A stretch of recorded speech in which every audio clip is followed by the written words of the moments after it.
A U.S. federal jury has sentenced the attacker who killed 11 people at a synagogue in Pittsburgh in October 2018 to the death penalty.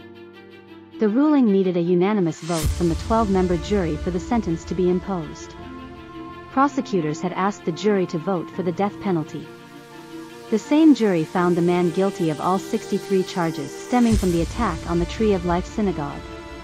It was the worst anti-Semitic attack in American history.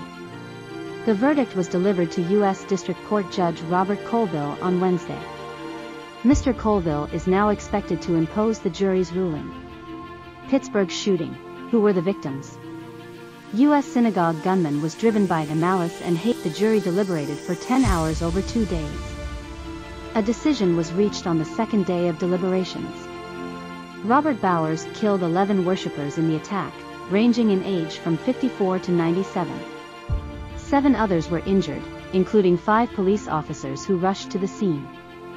3 congregations, Dor Hadash, New Light and the Tree of Life, shared the synagogue. Reporters inside the courtroom said Bowers had no reaction as the death sentence verdict was read. Most families of those killed in the attack have said they support the death penalty for Bowers, although some, including the Dor Hadash congregation, have stated their opposition. A survivor of the attack, Rabbi Jeffrey Myers of the Tree of Life congregation, said on Wednesday the jury's decision provides some closure to the community.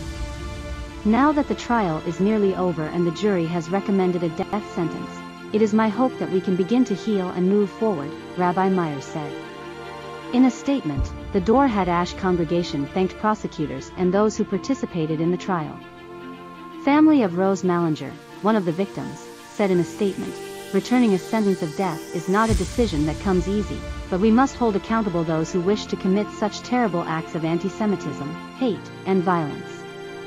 Prosecutors had argued that the death sentence was necessary because the 50-year-old truck driver continues to espouse a hatred for Jews and has demonstrated no remorse for his actions.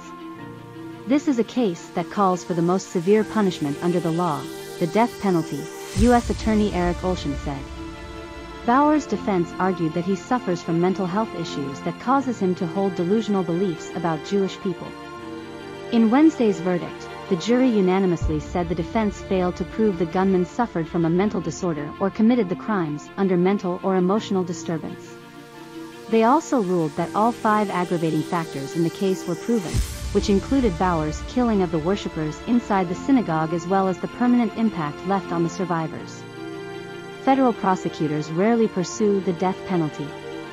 Between 1988 and 2021, only 79 defendants in such cases were sentenced to death, according to the Death Penalty Information Center. The jury's ruling marks the first federal death sentence under Joe Biden's presidency.